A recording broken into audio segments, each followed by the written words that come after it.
Okay, तो NCERT के हिसाब से क्लास 12th का आज पहला क्लास है, ध्यान दीजिएगा प्लीज। तो क्लास 12th केमिस्ट्री का आज फर्स्ट चैप्टर हम शुरू करें बेटा। चैप्टर का नाम है लिक्विड सॉल्यूशन। Liquid solution. हालांकि अगर आप बुक ओपन करके देखेंगे ना, तो बुक में चैप्टर का नाम सिर्फ सॉल्यूशन दिया हुआ है। अगर आप बुक ओपन करेंगे तो बुक में आपको सिर्फ क्या लिखा मिलेगा, सॉल्यूशन। पर मैंने स्पेशली यहां पर जोर डालते हुए बोला है लिक्विड सॉल्यूशन। मैं सॉल्यूशन बोल सकता था, पर मैं यहां पर स्पेशली क्या बोल रहा हूं, लिक्विड सॉल्यूशन। ऐसा क्यों? असल में सॉल्यूशन ये जो वर्ड है ना, ये हमेशा लिक्विड कंटेंट के लिए नहीं होता। मतलब आपको पता होना चाहिए, सॉल्यूशन हमेशा लिक्विड नहीं होता, वो सॉलिड भी हो सकता है, लिक्विड भी हो सकता है और गैस भी हो सकता है। मतलब एक गैसियस फेस में भी आपको एक सॉल्यूशन मिल सकता है। तो सॉल्यूशन हमेशा लिक्विड नहीं होता, पर स्पेशली इस चैप्टर में आप क्या पढ़ने वाले हैं बेटा, लिक्विड सॉल्यूशन।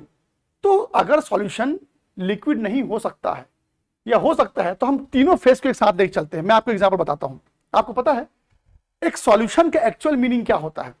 जब भी आप किसी दो चीजों को आपस में मिलाते हो, गौर सुनेगा, जब भी आप किसी दो चीजों को आपस में मिलाते हो और वो मिल गए, अगर वो मिल गए तो वो सॉल्यूशन हो सकता है। शर्त क्या है? जैसे मान लो मैंने कोई भी एक कंपोनेंट ले लिया, अब इसको मैं किसी दूसरे कंपोनेंट के साथ मिला दूंगा। ये देखो बेटा, मैंने दो कंपोनेंट को आपस में मिलाया, तो मैं क्या देखता हूं, ये दोनों आपस में मिल गए, घुल मिल गए, मतलब ये सॉल्यूशन हो सकता है। पर अभी कंफर्म नहीं कि सॉल्यूशन है। सॉल्यूशन के लिए क्या कंडीशन होता है, गौर से सुनेगा।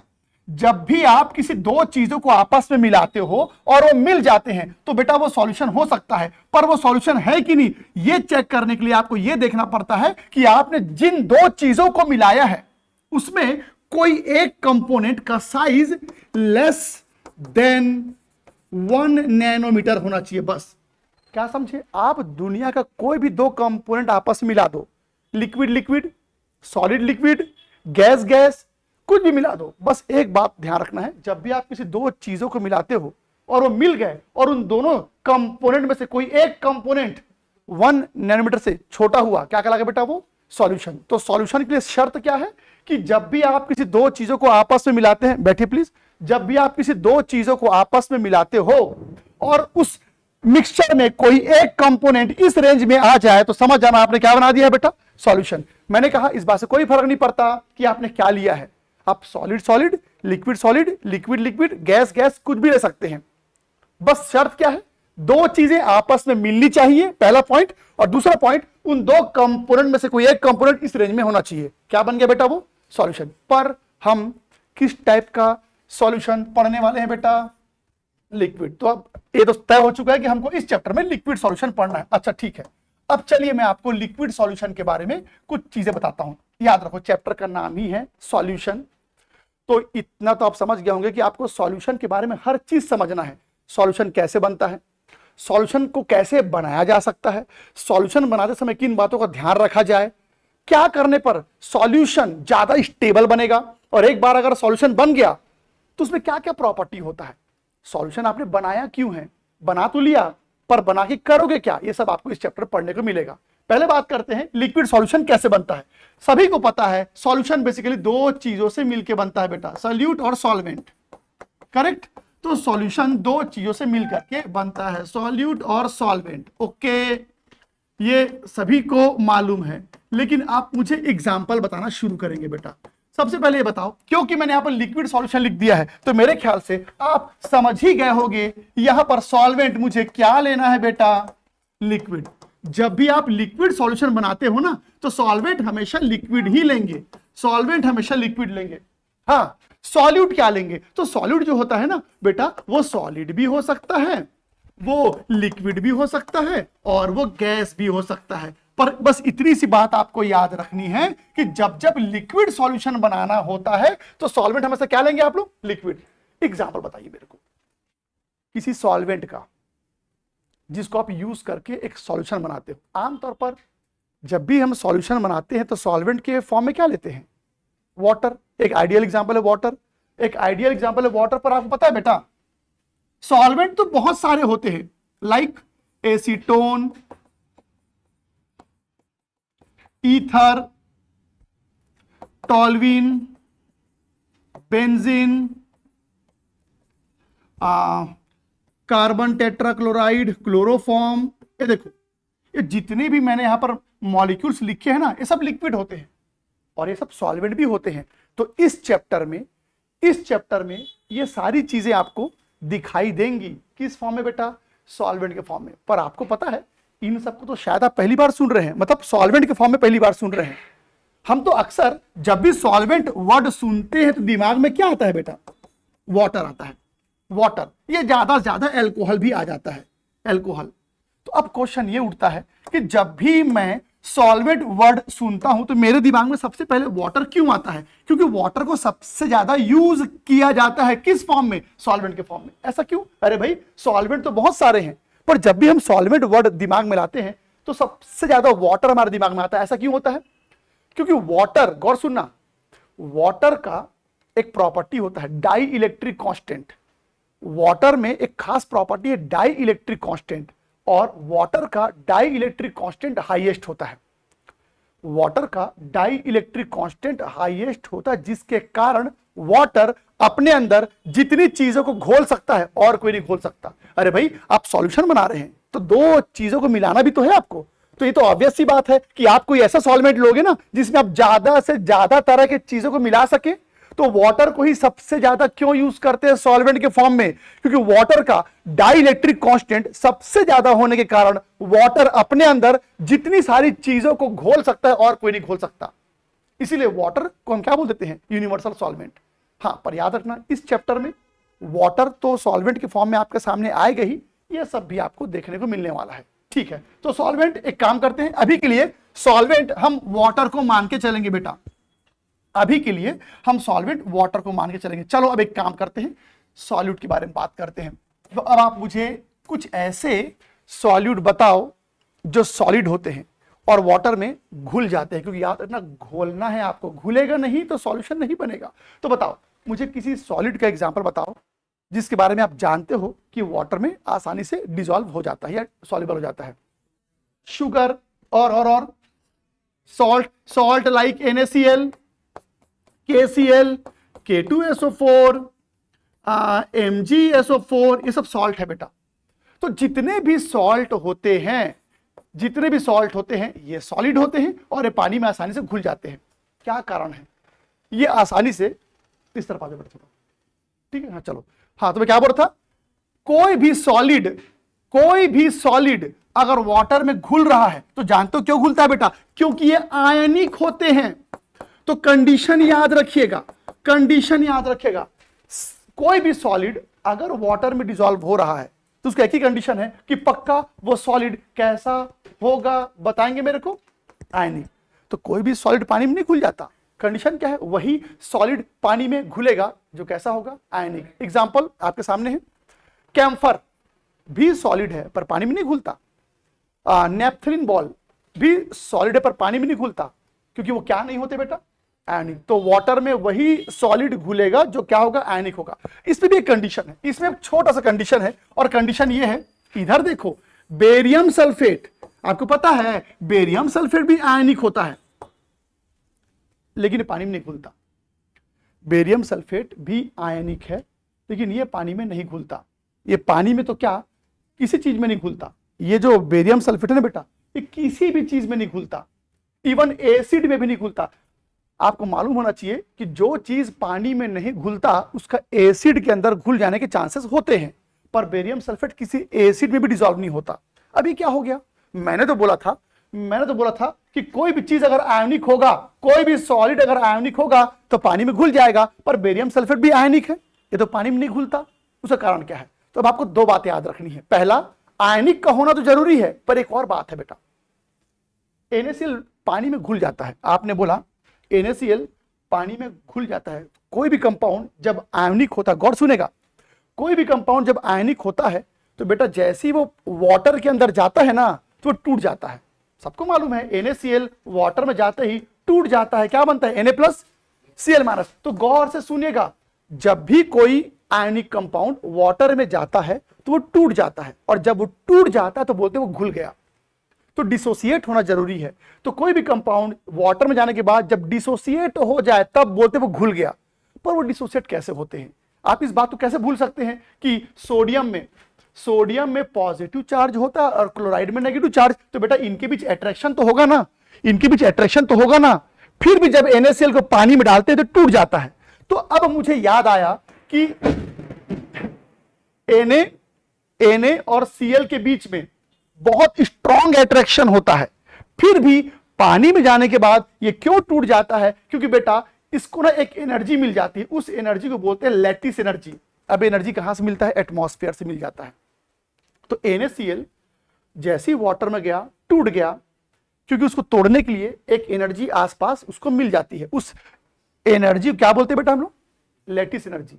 तो ये एनर्जी इसको भी तो मिलती होगी, पर ये पानी में क्यों नहीं घुलता? तो अब सुनना, बेरियम सल्फेट को तोड़ने के लिए जो एनर्जी चाहिए, जिसको आप लैटिस एनर्जी बोलते हो, ये बहुत हाई होता है, बहुत हाई। कितना हाई? समझ लो हाईएस्ट। तो बेटा बेरियम सल्फेट का लैटिस एनर्जी हाईएस्ट होता है। इसका मतलब क्या समझे? बेरियम सल्फेट को कितना भी एनर्जी दे दो वो टूटेगा ही नहीं, और टूटेगा नहीं तो वाटर में डिसॉल्व कैसे होगा? तो अब क्या समझ में आया आप लोग को कि अगर कोई कंपाउंड सॉलिड है और पानी में घुल रहा है तो दो बातें हैं। पहला, कैसा होना चाहिए वो? आयनिक, और दूसरा लैटिस एनर्जी उसका कम होना चाहिए। हालांकि सभी आयनिक कंपाउंड घुल जाते हैं, कुछ गिने चुने कंपाउंड हैं जो वाटर में डिसॉल्व नहीं होते, उसमें एक एग्जांपल है बेरियम सल्फेट का। हालांकि यहां पर ये इंपॉर्टेंट नहीं है, यहां पर बस ये याद रखना है कि जब भी आप किसी सॉलिड लिक्विड को मिला के सॉल्यूशन बनाएंगे तो बस इतनी सी बात आपको याद रखनी है कि सॉलिड आयनिक होना चाहिए और साथ ही साथ उसका लैटिस एनर्जी क्या होना चाहिए बेटा? कम। जब मैंने पूछा कि किसी सॉलिड का एग्जाम्पल बताओ जो पानी में आसानी से घुल जाता है, तो आपने सबसे पहले शुगर बोला। शुगर एक अजीब सा एग्जाम्पल है। शुगर आयनिक नहीं होता, फिर भी वाटर में घुलता है। उसका रीजन क्या है? थोड़ी देर मालूम चल जाएगा आपको। अब यहां सुनो, बता रहा हूं। तो अभी आपने क्या सीखा? कोई भी सॉलिड पानी में नहीं घुलता, वही घुलेगा जो आयनिक होगा, और दूसरा उसका लैटिस एनर्जी क्या होना चाहिए? कम। अब आते हैं बेटा लिक्विड में। लिक्विड बहुत आसान है, आप किस लिक्विड को पानी में घोल सकते हैं, वही लिक्विड पानी में घुलेगा। लाइक एल्कोहल एक ऐसा लिक्विड जो बहुत आसानी से पानी में घुल जाता है भाई। तो एल्कोहल पानी में क्यों घुल जाता है? क्योंकि एल्कोहल वाटर के साथ बना लेता है। क्या चीज है बेटा? ये क्या है? ये हाइड्रोजन बॉन्ड। तो क्या समझे? वही लिक्विड वाटर में डिसॉल्व होता है जो वाटर के मॉलिक्यूल के साथ क्या बना ले? Hydrogen bond. टॉल्विन, केरोसिन, इसके अलावा बेंजीन, क्लोरोफॉर्म, कार्बन टेट्राक्लोराइड, ये सब पानी में नहीं घुलते क्योंकि वो वाटर के साथ क्या नहीं बना सकते? Hydrogen bond. तो याद रखना, वही लिक्विड वाटर में डिसॉल्व होता है जो वाटर के साथ क्या बना ले? Hydrogen bond. और एग्जांपल क्या है बेटा? एल्कोहल हो गया। इसके अलावा एल्कोहल के अलावा आप एमोनिया भी ले सकते हैं। एमोनिया बहुत आसानी से वाटर में डिसॉल्व हो जाता है। इसके अलावा आप HF ले सकते हैं। ये सब बहुत आसानी से वाटर में डिसॉल्व हो जाते हैं। सेम रीजन, क्योंकि ये आपस में क्या बना लेते हैं भाई? Hydrogen bond. तो लिक्विड का बहुत आसान सा लॉजिक है, हाइड्रोजन बॉन्ड। अच्छा, अभी भी मैंने आपको क्या बताया था? शुगर सॉलिड है, लेकिन शुगर आयनिक नहीं होता। जब शुगर वाटर में जाता है ना, तो शुगर हाइड्रोजन बॉन्ड बना लेता है। शुगर के जो मॉलिक्यूल होते हैं, गौर सुनेगा, शुगर के जो मॉलिक्यूल होते हैं वो वाटर में जाने के बाद इसलिए घुल जाते हैं क्योंकि वो वाटर के साथ क्या बना लेता है? Hydrogen bond. तो ऐसा हमेशा नहीं होता कि कोई सॉलिड अगर वाटर में घुल रहा है तो आयनिक ही होगा। अगर एक और एग्जांपल दिखाता हूं, समझ जाना। ये जो HF है, इसका नेचर क्या है? वो क्या बना सकता है? Hydrogen bond. सोचो अगर मैं HF को कंप्रेस करके, क्रिस्टलाइज करके सॉलिड बना दूं, HF को अगर मैं सॉलिड बना दूं तो है तो वो सॉलिड, लेकिन वो क्या नहीं है बेटा? आयनिक। तो ये है सॉलिड, पानी में घुलता है पर आयनिक नहीं है। पर क्यों पानी में घुलता है? ये पानी में क्या बना लेता है? Hydrogen bond. तो वही कहता है शुगर भी है तो सॉलिड, पर वो आयनिक नहीं है, बल्कि वो क्या बनाता है? Hydrogen bond. आगे बढ़ते हैं। अब आते हैं तीसरे और सबसे इंपॉर्टेंट केस में, गैस का। मुझे कोई एग्जांपल बताओ बेटा किसी गैस का जो वाटर में घुलता है। किसी गैस का एग्जांपल बताओ जो वाटर में घुल जाता है। CO2, ऑक्सीजन, कार्बन डाइऑक्साइड पानी में घुल जाता है, ऑक्सीजन पानी में घुल जाता है। और कोई एग्जाम्पल? और कोई एग्जाम्पल? मैं बताता हूं। यहां देखो, यहां पर जवाब है सभी गैस पानी में घोले जा सकते हैं। सभी गैस, आप किसी भी गैस को पानी में घोल सकते हो। यहां कंडीशन था, वाटर कह रहा था कि मैं उसी सॉलिड को अपने अंदर घोलूंगा जो क्या होगा, आयनिक होगा। यहां पर वाटर कह रहा है मैं उसी लिक्विड को अपने अंदर घोलूंगा जो मेरे साथ क्या बना ले, हाइड्रोजन बॉन्ड। पर यहां पर वाटर कुछ नहीं कहता, यहां वाटर की मर्जी नहीं चलती। वाटर जब गैस को देखता है ना बेटा, तो गैस कि मैं वो क्लासिफाई नहीं कर पाता कि मैं इसको घोलूंगा इसको नहीं घोलूंगा, वो सबको घोल लेता है।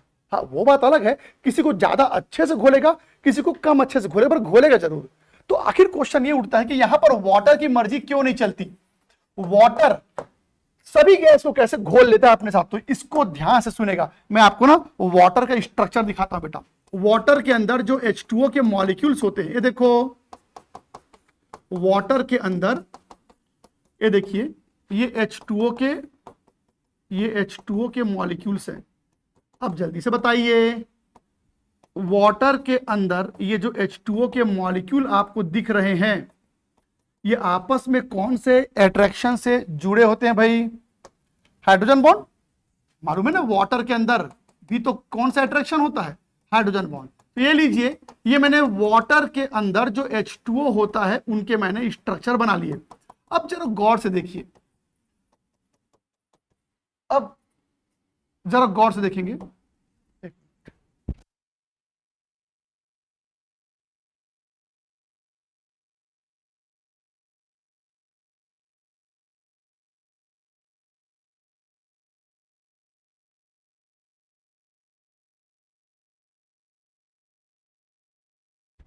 हाँ, तो यहां पर देखेंगे बेटा, तो यहां पर ये मैंने वाटर के अंदर H2O के मैंने मॉलिक्यूल्स बना दिए। अब एकदम ध्यान से देखना, यहां पर आप लोगों को साफ साफ दिख रहा है कि बीच बीच में गैप बने हुए हैं। और वाटर, ध्यान सुनना, वाटर कुछ भी कर ले इस गैप को नहीं भर सकता, गैप तो रहेगा ही रहेगा। तो इसी गैप के कारण आप किसी भी गैस को पानी में घोल सकते हो। समझाता हूं कैसे। मान लो कि मैं CO2 को घोलना चाहता हूं, ध्यान से सुनिएगा। CO2 एक गैस है और इसको मैं वाटर में घोलूंगा। हां, एक छोटी सी शर्त है, गैस पानी में घुल जाता है पर थोड़ा सा प्रेशर का रिक्वायरमेंट होता है, थोड़ा प्रेशर का नीड रहेगा। तो बेटा क्या करोगे, CO2 को थोड़ा सा प्रेशराइज करो, यानी कि प्रेशर लगाओ। तो जैसे ही तुम CO2 के ऊपर प्रेशर लगाओगे तो ये CO2 अंदर चला जाएगा। ये देखो, CO2 वाटर के अंदर चला गया, CO2 वाटर के अंदर चला गया और अंदर जाके वो जो गैप था उस गैप में फंस गया। तो अगर मैं CO2 को फंसा सकता हूं तो किसी भी गैस को फंसा सकता हूं। यहां कोई रिएक्शन तो हो नहीं रहा है, बस जाके फंस जाना है। तो जब किसी गैस को सिर्फ फंसाना ही है तो किसी भी गैस को आप फंसा सकते हैं। तो अब बताइए, किसी भी गैस को पानी में क्यों घोला जा सकता है? क्योंकि गैस को बस प्रेशराइज करना होता है, वो अंदर चला जाता है, अंदर गैप में जाके फंस जाता है। तो अब बताइए, यहां पर वाटर ने कंडीशन रखा था कि मैं उसी सॉलिड को अपने अंदर डिसॉल्व होने दूंगा जो कैसा होगा बेटा, आयोनिक। यहां वाटर कह रहा है कि मैं उसी लिक्विड को अपने अंदर डिसॉल्व होने दूंगा जो क्या रहेगा, जो क्या बनाएगा, हाइड्रोजन बॉन्ड। पर यहां वाटर कहता है कि आप किसी को मेरे अंदर घोल दो, चल जाएगा, क्योंकि बस मुझे उनको अंदर में फंसाना है। तो आप किसी भी गैस को ना बेटा अंदर भेजो, वो जाके फंस जाएगा। हाँ, कुछ गैस ऐसे भी होते हैं जो वाटर के साथ रिएक्शन भी करते हैं। पहले अंदर जाएंगे, फंस जाएंगे, फंसने के बाद वाटर से रिएक्शन भी करते हैं। कुछ गैस ऐसे भी होते हैं, लाइक CO2 वाटर से रिएक्शन करता है, क्या बनाता होगा?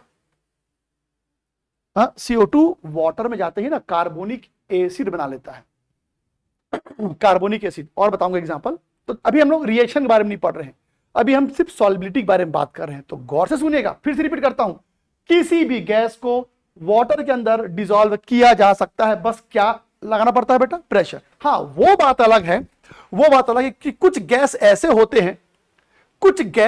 होते हैं जिनको अंदर भेजने के लिए या अंदर में फंसाए रखने के लिए ज्यादा प्रेशर नहीं लगता।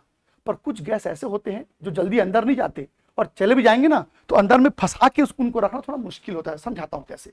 ये देखो बेटा, ऐसी एक हाइपोथेटिकल एग्जांपल बताता हूं। मान लो मेरे पास इस तरह का एक स्ट्रक्चर है, मुझे इसमें किस चीज को फंसाना है, ऐसे ही पूछ रहा हूं बस। एक इस साइज का एक ऑब्जेक्ट है, एक इस साइज का। बताओ इस गैप में किसको फंसाना आसान है?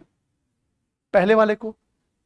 दिख रहा है? अगर पहला वाला अंदर चला गया यहां पर तो बेटा वो चारों तरफ से ट्रैप हो जाएगा, अच्छे से फिट बैठ रहा है ये, तो आसानी से फंस जाएगा।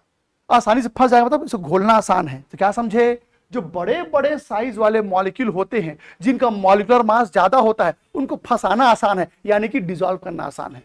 और जिनका मॉलिक्यूलर मास कम होता है, उनको डिसॉल्व करने के लिए प्रेशर ज्यादा लगता है। तो एग्जांपल जैसे लेते हैं हीलियम, नियॉन, ऑक्सीजन, इनको घोलना इतना आसान नहीं होता, थोड़ा प्रेशर ज्यादा लगता है। वहीं पर CO2, SO2, SO3, NO2, ये सब ऐसे गैस हैं जो आसानी से पानी में घुल जाते हैं। तो बस इतनी सी बात आपको याद रखनी है बेटा कि वे सारे गैस जिनका लो मॉलिक्यूलर मास होता है, उनकी सॉल्युबिलिटी कम होती है, इनको घोलने के लिए प्रेशर ज्यादा लगता है। और जो ज्यादा हाई मॉलिक्यूलर मास वाले होते हैं, तो जो हाई मॉलिक्यूलर मास वाले होते हैं, इनकी सॉल्युबिलिटी ज्यादा होती है और इनको घोलने के लिए प्रेशर कम लगता है। ये बताओ, वो जो सॉफ्ट ड्रिंक होता है उसमें कौन सा गैस होता है? CO2। O2 क्यों डालते नहीं है उसमें? ऑक्सीजन भी डाल सकते हैं ना।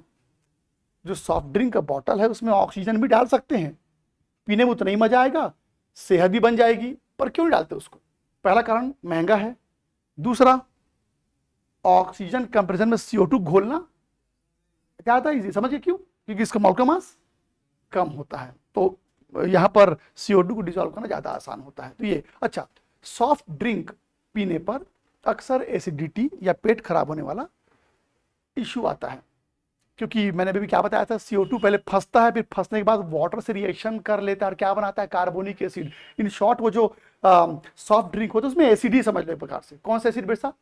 Carbonic acid. तो उस वजह से ये प्रॉब्लम होता है। खैर ठीक है, वो अलग मैटर है। तो अभी आपने क्या सीखा कि किसी भी गैस को वाटर में डिसॉल्व कर सकते हैं, बस शर्त यह है कि प्रेशर लगाना पड़ेगा। हाँ, कुछ ऐसे गैस होते हैं जिनमें प्रेशर ज्यादा लगता है और कुछ में प्रेशर कम, लेकिन गैस पानी में घुल जाता है। और गैस पानी में घुलता है, यह बात सबसे पहली बार जानते हो किसने बताया बेटा? एक साइंटिस्ट थे हेनरी नाम के। तो हेनरी नाम के साइंटिस्ट ने ही पहली बार यह बताया कि किसी भी गैस को वाटर में डिसॉल्व कर सकते हैं। इन्होंने ना सिर्फ यह बताया कि किन किन कंडीशन में आप गैस को घोल सकते हो, इन्होंने यह भी बताया कितने क्वांटिटी में घोल सकते हो, कितना प्रेशर यूज होगा। तो अब हम जो थ्योरी पढ़ने जा रहे हैं हेनरी लॉ, इस चैप्टर का पहला इंपॉर्टेंट थ्योरी है। इसके अंदर आप बहुत सारी बातें जानेंगे। पहला, कौन सा गैस जल्दी घुलेगा, कौन नहीं घुलेगा, कितने क्वांटिटी में घुलेगा और उसे घोलने के लिए कितना प्रेशर लगेगा। तो ये सारी बातें हम पढ़ने वाले हैं हेनरी लॉ के अंदर। इसको कॉपी करने की जरूरत नहीं है, डायरेक्ट डाली हेडिंग अपने कॉपी में। चैप्टर है लिक्विड सॉल्यूशन और जो पहला टॉपिक है इस चैप्टर का वो है हेनरीज लॉ। लिखो बेटा, लिख लिया तुम लोग? Henry's law.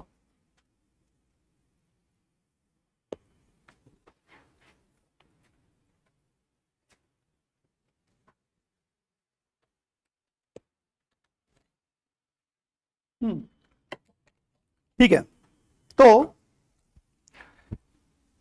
जो पहला टॉपिक आपके सामने आ रहा है वो बेटा हेनरीज लॉ। देखो एक बात मैं पहले ही क्लियर कर देता हूं, क्लास 12 क्लास 11 जैसा नहीं है। क्लास 11 बहुत हैवी था, बहुत ज्यादा हैवी रहता है। क्लास 12 वैसा नहीं है जहां पर 11th के सिलेबस को कंप्लीट करने में हमको पूरा एंड तक चला जाता है। 12th ऐसा नहीं, 12th का सिलेबस नवंबर तक खत्म हो जाता है।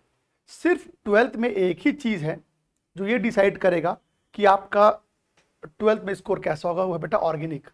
जिस बच्चे का ऑर्गेनिक अच्छा है वो 85 से नीचे नहीं उतरेगा, कन्फर्म ये बात। और ऑर्गेनिक नहीं बना तो आउट ऑफ 100 45 से 50 के बीच में अधिक से अधिक पहुंच पाएंगे आप लोग। 34 मार्क्स का ऑर्गेनिक आता है बोर्ड एग्जाम में एवरेज। तो फिजिकल केमिस्ट्री बहुत ईजी है और न्यूमेरिकल, एक एक न्यूमेरिकल कैसे बनता है मैं सब सिखा दूंगा।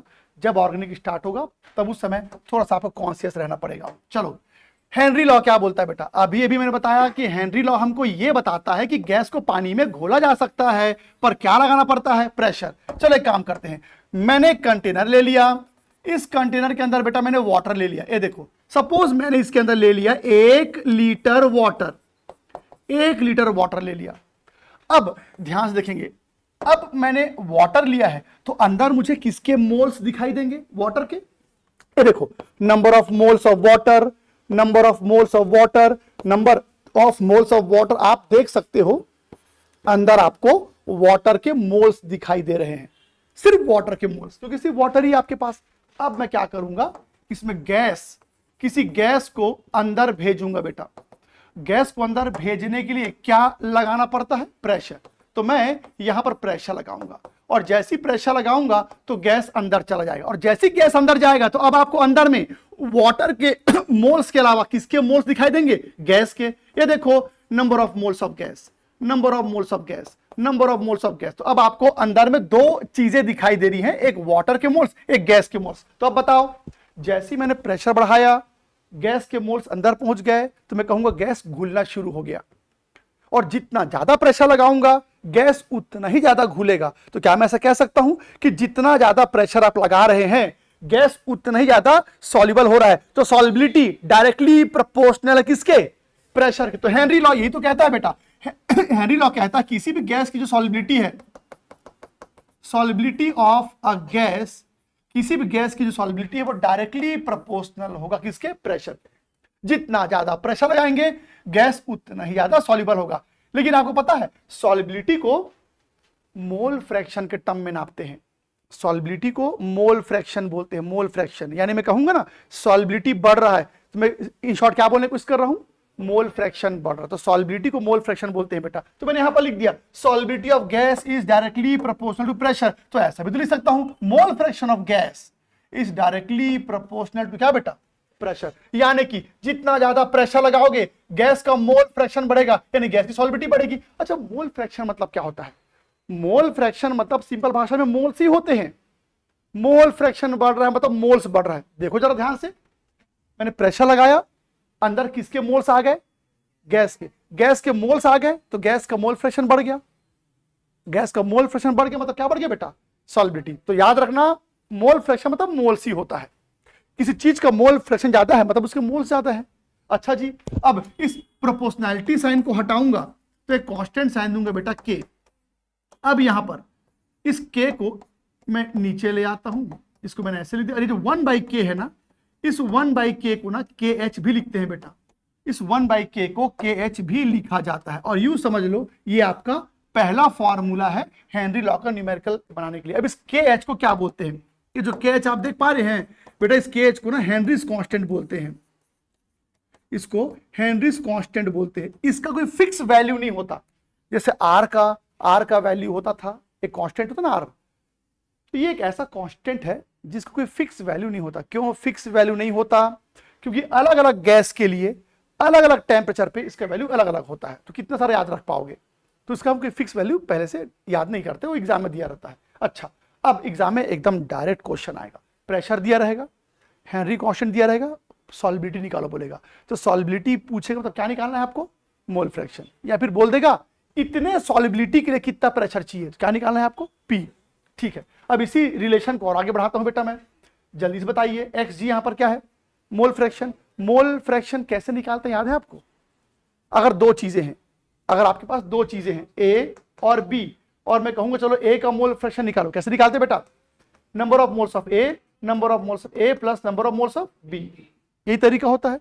तो अब ये बताओ, उस कंटेनर के अंदर 2 चीजें हैं, एक गैस के मोल्स और दूसरा वाटर के मोल्स, और आपको किसके मोल फ्रैक्शन निकालना है? गैस का। तो कैसे लिखूंगा? Number of moles of gas, number of moles of gas plus number of moles of water, बाकी ऊपर क्या लिखा हुआ है? KH equal to P। अब एक बहुत इंपॉर्टेंट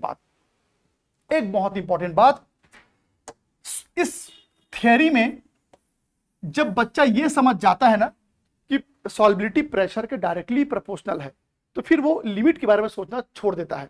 उसको लगता है प्रेशर बढ़ाएंगे तो गैस की सॉल्युबिलिटी बढ़ जाएगी, और प्रेशर बढ़ाएंगे और गैस घुलेगा, और प्रेशर और गैस और प्रेशर और सॉल्युबिलिटी। पर ऐसा नहीं होता। अब सुनना जो बोल रहा हूं, हेनरी लॉ में ये तो बोल दिया गया है कि प्रेशर बढ़ाने से गैस पानी में घुलेगा, लेकिन बहुत सारा गैस नहीं घुलता पानी में।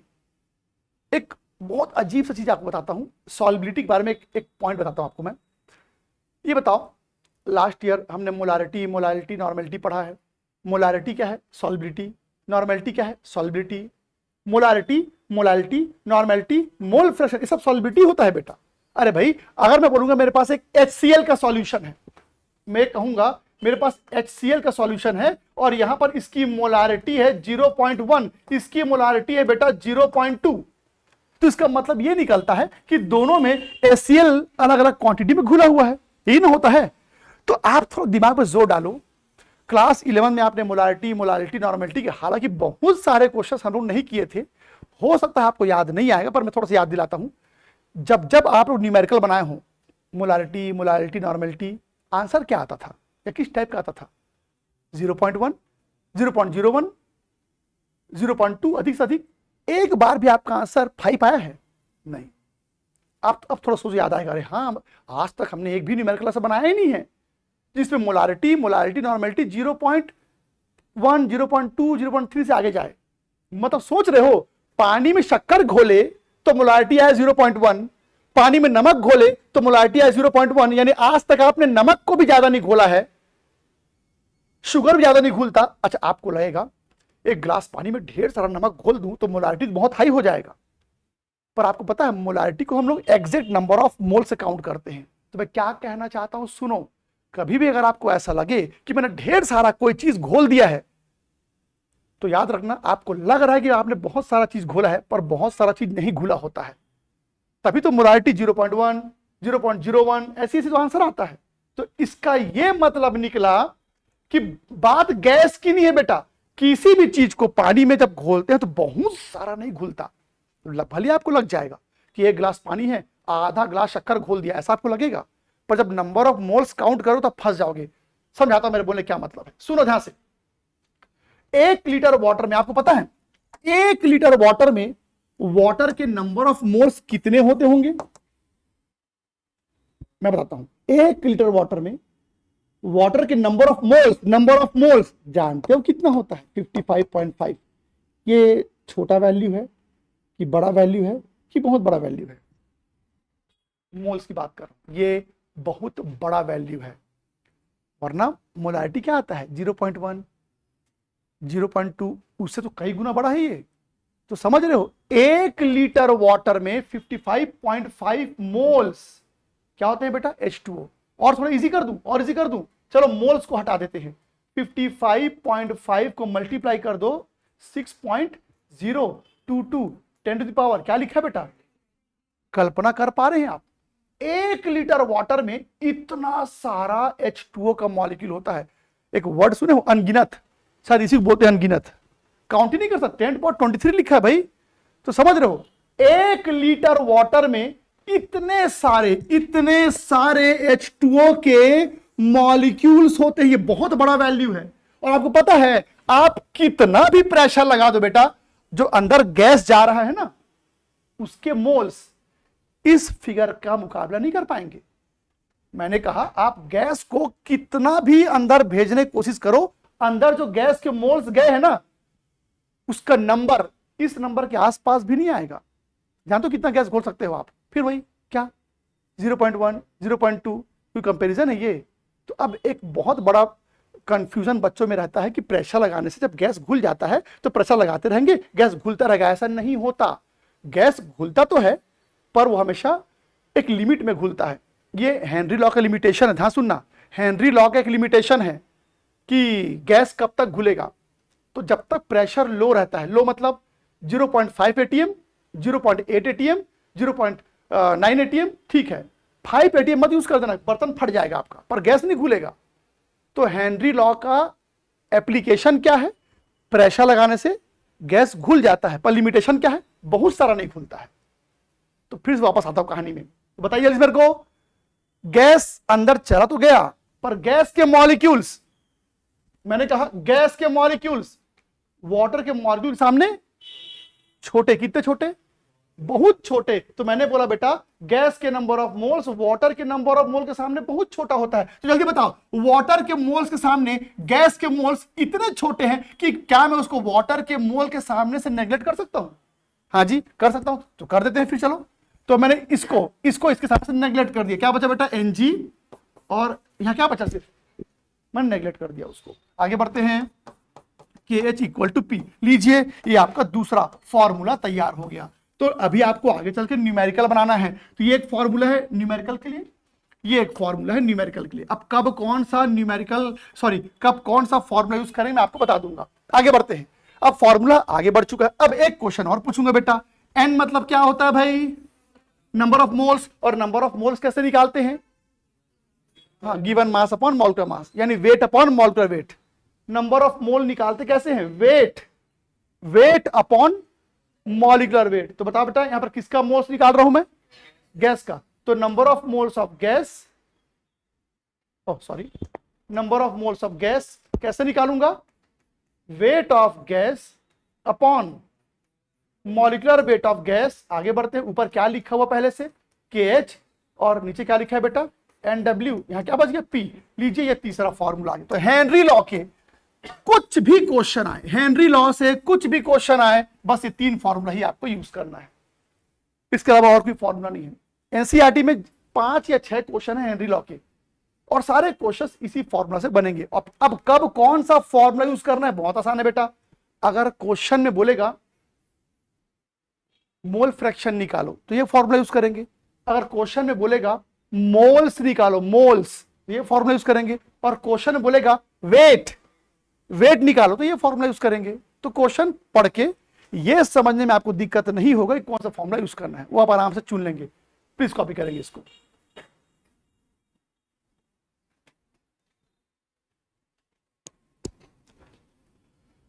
कॉपी करेंगे।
कॉपी कर लिए।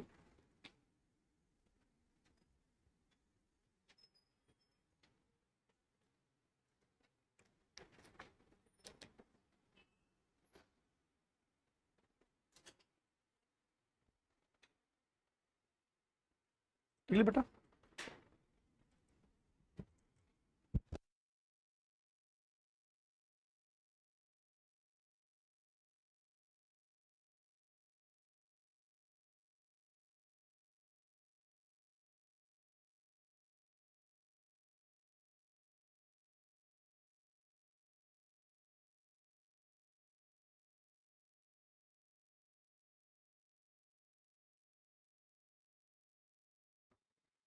मैंने बस इसको ओपन किया है, जो number of moles of gas था ना उसको मैंने ऐसे लिख दिया, ठीक है।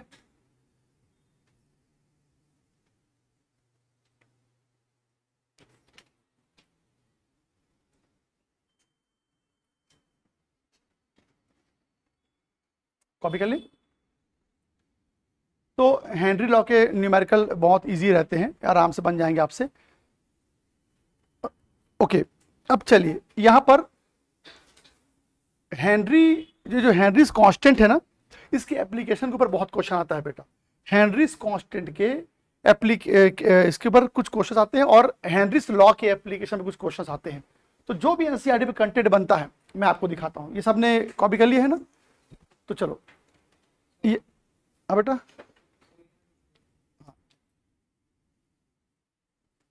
जल्दी लिखो। तो पहले बात करेंगे हेनरीज कांस्टेंट की। तो हाँ लिखो बेटा, properties of Henry's constant. Properties of Henry's constant.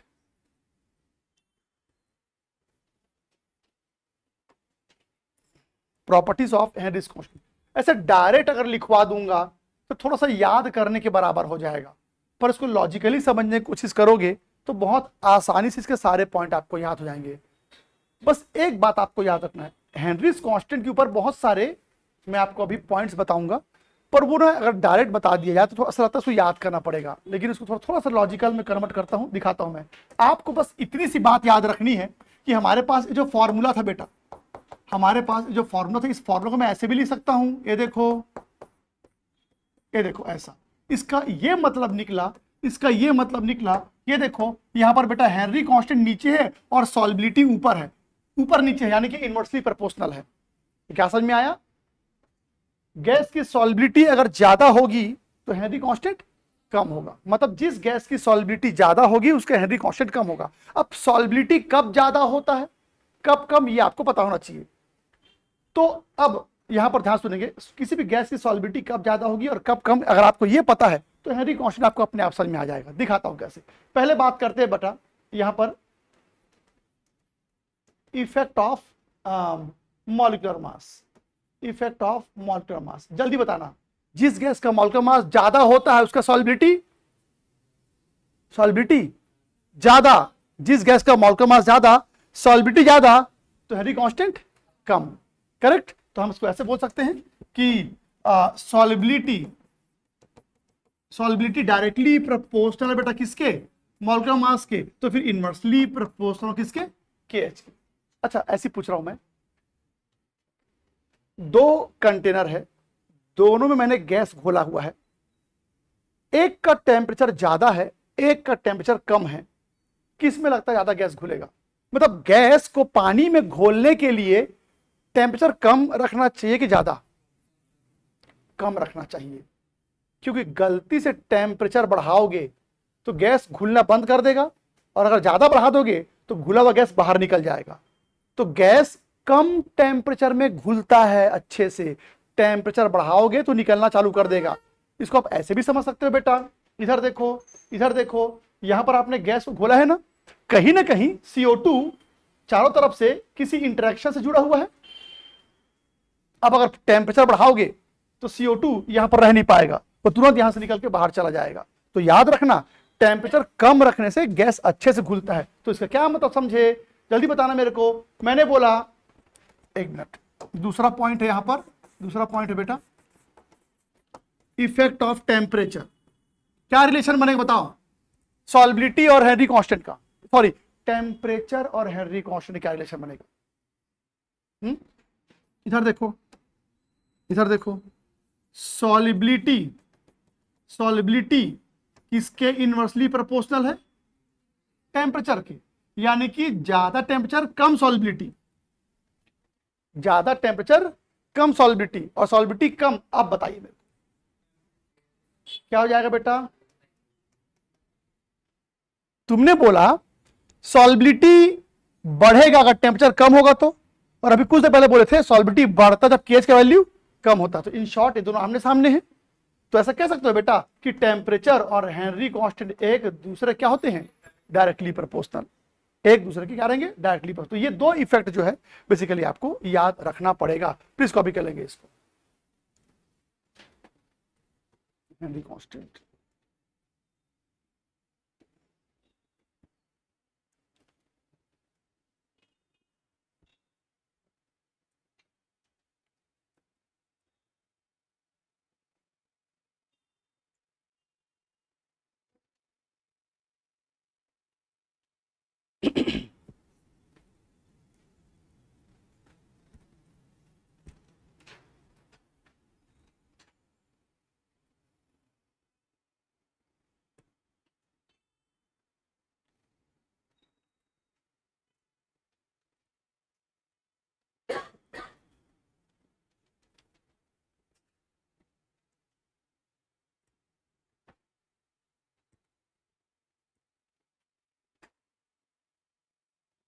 इसमें कुछ इस तरह से क्वेश्चन आता है बेटा, जैसे आपको ना कुछ गैस दे दिया जाएगा लाइक O2, हीलियम, CO2 और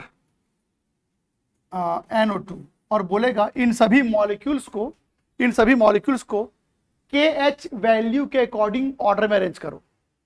KH तो इन सब का क्या अलग अलग है, मॉलिक्यूलर मास, तो इनको ना मॉलिक्यूलर मास के अकॉर्डिंग पहले जमा लेते हैं। सबसे कम मॉलिक्यूलर मास किसका होगा बेटा, हीलियम का, इससे ज्यादा O2 का, उससे ज्यादा कितना मॉलिक्यूलर मास निकालो इनका, CO2 और NO2 में कितना ज्यादा होगा, O2 तो कॉमन है, कार्बन पीछे होता है, नाइट्रोजन आगे होता है, CO2 फिर बेटा। तो अब बताइए इस तरफ मॉलिक्यूलर मास बढ़ रहा है तो KH का वैल्यू क्या होगा, इस तरफ डिक्रीज। तो 4-5 मॉलिक्यूल दे दिया जाएगा, बोला जाएगा इनको अकॉर्डिंग टू KH के वैल्यू अरेंज कीजिए। तो आपको अगर सॉल्बिलिटी और KH में क्या रिलेशन मालूम है, मॉलिक्यूलर मास क्या रोल प्ले करता है मालूम, तब आंसर बना लोगे। प्लीज कॉपी करेंगे इसको।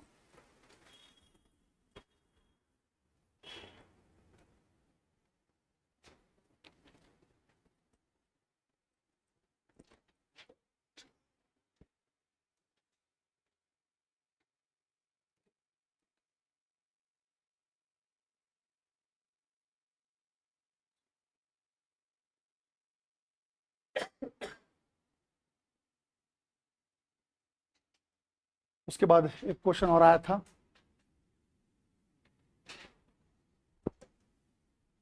एक इस तरह क्वेश्चन है बेटा, एक और क्वेश्चन देखो। क्वेश्चन ऐसा था, एक तरफ ना मोल फ्रैक्शन ऑफ गैस था, एक तरफ KH का वैल्यू था, और इसमें कुछ कर्व बने हुए थे, और बोला गया था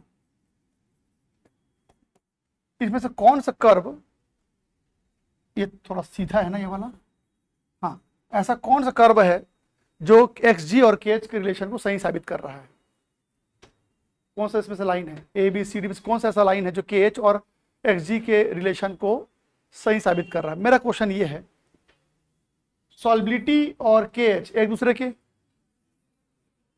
हाँ जी, क्षमा चाहूंगा, अब ठीक है, टेम्परेचर था, गलती से मैंने XG लिख दिया था। आप बताइए, डी, ये सीधा है, ये सीधा है, थोड़ा बनाने में गड़बड़ी हो गई, क्षमा चाहता हूं। ये बताओ KH और टेम्परेचर में क्या रिलेशन है, डायरेक्टली प्रोपोर्शनल, और जब बात आती है डायरेक्टली प्रोपोर्शनल तो ग्राफ कहां पर जाएगा बेटा, ऊपर। तो ये सॉरी टेम्परेचर था, वहां पर मैंने XG लिख दिया था, इसको भी कॉपी कर ले रहेंगे प्लीज, ये करेक्ट है, बाकी सब रॉन्ग है, ठीक है। तो अभी आपने देखा हेनरी लॉ क्या होता है, फिर आपने देखा हेनरीज कांस्टेंट के क्या एप्लीकेशंस हैं। अब बात करते हैं हेनरी लॉ के क्या एप्लीकेशन है। अभी मैंने आपको हेनरीज कांस्टेंट का प्रॉपर्टी बताया, अब हेनरी लॉ के जो मैं एप्लीकेशन बताऊंगा, इसके एनसीईआरटी में 2 क्वेश्चन है, इन टेक्स्ट में क्वेश्चन है, एक एक्सरसाइज में, और दोनों ही बहुत ज्यादा एग्जाम में पूछे गए हैं। तो अब इसको कॉपी में लिखना नहीं, बस सुनना है बेटा, क्योंकि बहुत सारा चीजें बताना पड़ता है। अब मैं आपको, पहले मैंने हेनरी लॉ क्या होता बताया, फिर 3 फॉर्मूला हमने पढ़े, फिर हेनरीज कांस्टेंट की प्रॉपर्टी बताए, अब हेनरी लॉ का एप्लीकेशन बताता हूं। हेनरी लॉ, अच्छा, सिर्फ हेनरी लॉ सुन के दिमाग में क्या आता है जी, एप्लीकेशन ऑफ हेनरीज लॉ। मैंने पूछा दिमाग में क्या आता है, कौन बोल रहा, कुछ नहीं, हाँ, कभी भी आप अपने आसपास ये देखते हो कि गैस किसी लिक्विड में घुला है, कभी भी अगर आपको आपके आसपास ऐसा सुनने को, पढ़ने को या देखने को मिल जाए कि गैस लिक्विड में घुला है, समझ जाना वह हेनरी लॉ काम कर रहा है। वो बात अलग है, गैस ज्यादा घुला होगा तो समझ जाना कि हेनरी लॉ स्ट्रिक्टली काम कर रहा है, और अगर गैस कम घुला होगा तो शायद प्रेशर वहां पर कम रहा होगा। तो कभी भी प्रेशर लगाने से गैस घुल गया या गैस घुल रहा है, प्रेशर कम कर रहे हैं तो गैस निकल रहा है, ये सब कभी भी अगर आपको देखने को मिल जाए तो वह हेनरी लॉ है। कुछ एप्लीकेशन जो आपके एनसीईआरटी में आपको दिखाता हूं। पहले बात करते हैं बेटा हाई एल्टीट्यूड की। जैसे मान लीजिए कोई ऐसे हाई एल्टीट्यूड पे चला गया, ऊंचे पहाड़ों पर, ठीक है, कोई सपोज कोई माउंटेनर है या कोई भी ऐसा है जो ऊंचे पहाड़ों पर चला जा रहा है। अब ये बताना बेटा, सपोज कोई माउंटेनर है जो पता नहीं क्यों ऊपर जा रहा है, ये ऊपर जा रहा है, ये बताइए जब कोई भी आदमी हाई एल्टीट्यूड पर जाता है तो एक हाइट में जाने के बाद, अगर कोई रेगुलर आदमी नहीं है उसकी बात कर रहा हूं, जब भी कोई इंसान हाई एल्टीट्यूड पे जाता है तो एक हाइट में जाने के बाद ना उसका दिमाग काम करना बंद कर देता है, उसको चक्कर आने लगता है, वो बेहोश भी हो सकता है और ज्यादा प्रॉब्लम भी हो सकता है। क्या कारण? ऑक्सीजन कम है, प्रेशर भी कम है। देखिए ऑक्सीजन कम है ये बहुत बड़ा प्रॉब्लम नहीं था, प्रेशर भी कम है। अब प्रेशर कम, इसका मीनिंग क्या बताता हूं, ये बताइए जब आप लोग सांस लेते हैं ऑक्सीजन आपके लंग्स में जाता है, लंग्स में से आपके ब्लड में चला जाता है, तो ऑक्सीजन तो गैस होता है और ब्लड लिक्विड होता है, तो ऑक्सीजन ब्लड में कैसे घुल गया? तो कोई तो प्रेशर होगा जो उसको घोल रहा है। कहां से आया प्रेशर? तो बेटा हमारे आसपास, हाँ जी, हमारे आसपास जो हवा है वो हमारे ऊपर क्या लगाता है? प्रेशर। हमारे आसपास का प्रेशर कितना होता है? 1 atm। तो हमारे आसपास जो हवा है वो हमारे ऊपर प्रेशर लगाता है, उसी प्रेशर के कारण ऑक्सीजन हमारे लंग्स में से कहां चला जाता है बेटा? ब्लड में। अच्छा, ऑक्सीजन का काम क्या है? सबसे ज्यादा ऑक्सीजन किसको चाहिए? आपके ब्रेन को चाहिए।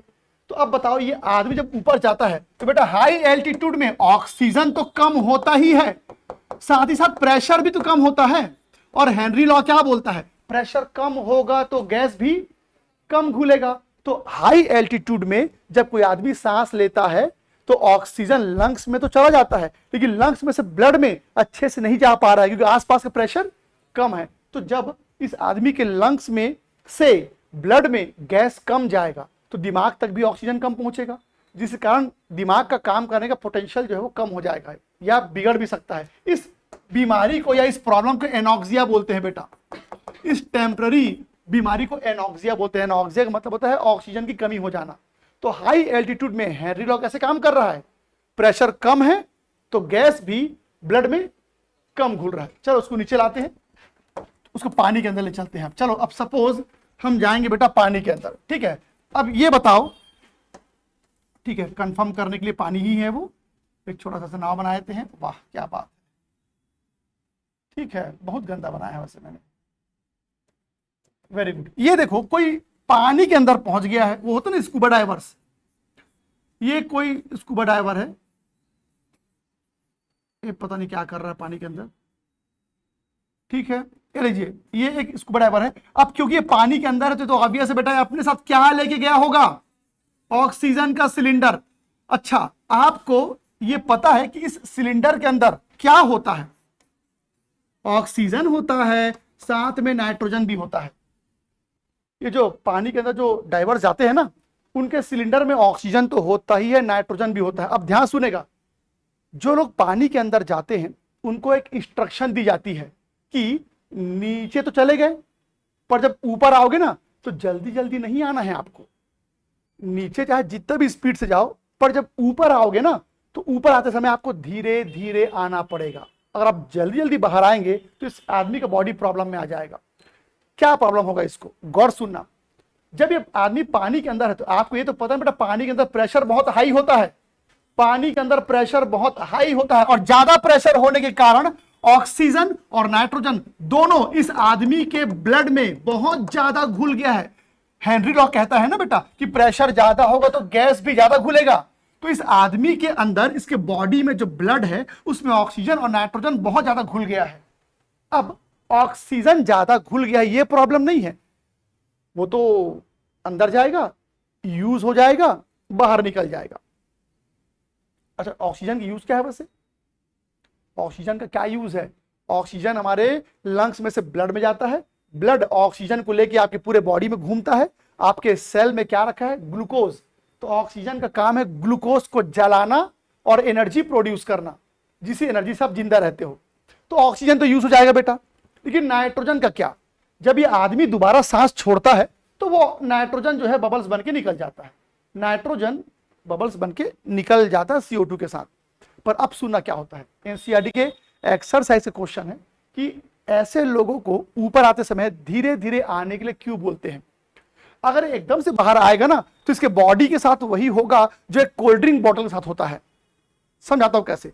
एक सॉफ्ट ड्रिंक के बॉटल को अगर आप धीरे धीरे खोलेंगे तो बबल्स नहीं बनते और गैस धीरे धीरे बाहर निकल जाएगा, पर एकदम से खोल देंगे तो सारा गैस जो अंदर फंसा है वो एकदम से बाहर निकलेगा।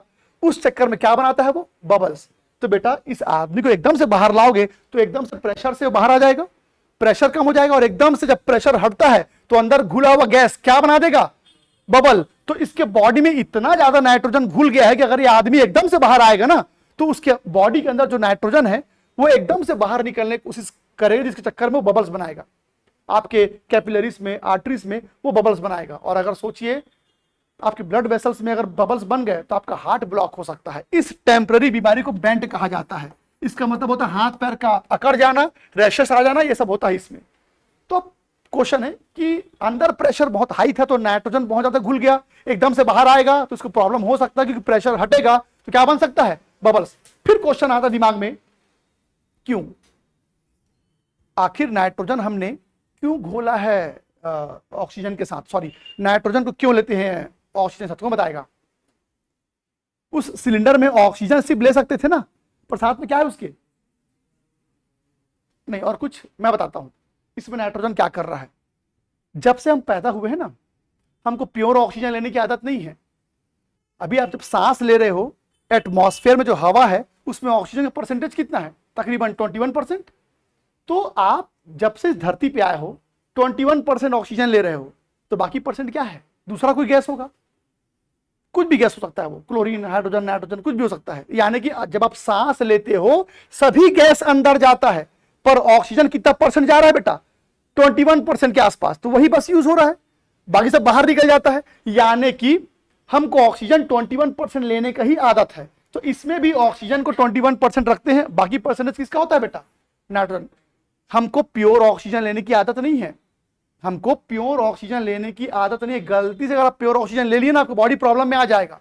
कैसे प्रॉब्लम में आएगा, अगर आप गलती से प्योर ऑक्सीजन ले लिए, हाई प्रेशर है, इतना ज्यादा ऑक्सीजन आपके ब्लड में जाएगा, वो बहुत तेजी से किसको जलाएगा, ग्लूकोज को। और जब ग्लूकोज जलता क्या निकालता है, एनर्जी। इतना हीट निकलेगा कि आपके बॉडी के अंदर जितने भी डेलिकेटेड ऑर्गन है सब गल जाएंगे, आपका ब्रेन सबसे पहले गलेगा, जल जाएगा। तो हमको प्योर ऑक्सीजन लेने की आदत नहीं है। किसी का मुंह मीठा करते हैं, मिठाई खिलाते हैं, शक्कर थोड़ी भर देते हैं, तो हमको एक परसेंटेज क्लियर है O2 का, उतना ही परसेंट हमको लेना होता है। तो नाइट्रोजन क्या काम है, एनसीईआरटी क्वेश्चन है, नाइट्रोजन का क्या काम है, तो बोलना ऑक्सीजन को डाइल्यूट करने के लिए। ऑक्सीजन पहले 100% रहा होगा, डाइल्यूट करके मैंने कितना कर दिया उसको, 21%। अच्छा जी, तो ये काम होता है नाइट्रोजन का। फिर एनसीईआरटी में एक और क्वेश्चन है बेटा कि आजकल नाइट्रोजन के प्लेस पर हीलियम लिया जा रहा है। ये आपको इन टेक्स्ट में क्वेश्चन मिल जाएगा कि इस सिलेंडर के अंदर आजकल नाइट्रोजन के प्लेस पे हीलियम ले रहे हैं। क्या फायदा हुआ उस लेने से, नाइट्रोजन के प्लेस पे अगर हीलियम ले लूं क्या फायदा मिलेगा मुझे। अच्छा ऐसे पूछता हूं, नाइट्रोजन और हीलियम में कौन आसानी से घुल जाएगा, घुलेगा बॉडी में नाइट्रोजन, क्योंकि इसका मॉल का मास ज्यादा है। हीलियम का मॉल का मास कम है, बहुत कम है। इसका मॉल का मास इतना कम है कि हाई प्रेशर में भी आपके ब्लड में नहीं घुलेगा। हेनरी ने बोला था ना कि मॉल का मास कम लोगे तो नहीं घुलेगा। तो हीलियम लेने का फायदा क्या है, वो आपके बॉडी से रिएक्ट भी नहीं करेगा, और कितना भी प्रेशर आ जाए वो आपके ब्लड में उतना ज्यादा नहीं घुलेगा। और जब गैस कम घुलेगा तो बबल्स बनने के चांसेस भी कम होंगे। तो दो क्वेश्चन एनसीईआरटी में है। पहला क्वेश्चन कि नाइट्रोजन क्यों यूज करते हैं, और बाहर निकलते समय इनको धीरे धीरे आने के लिए क्यों बोला जाता है। और दूसरा क्वेश्चन, हीलियम के प्लेस पर, सॉरी नाइट्रोजन के प्लेस पर हीलियम क्यों लेते हैं, तो इसका मॉल का मास कम होता है, सॉल्बिलिटी क्या होगा बेटा इसका, कम। ठीक, चलिए आज सिर्फ इंट्रोडक्शन था, आज क्लास भी तय करते हैं। अगला क्लास न्यूमेरिकल का रहेगा बेटा। नेक्स्ट क्लास जो है इसके न्यूमेरिकल करेंगे। न्यूमेरिकल बहुत ईजी है, थोड़ा ध्यान रखेंगे। क्लासेस का टाइम आपको बता देता हूं मैं, आपके जो क्लासेस रहेंगे मैं उसका टाइम आपको बता दे रहा हूं।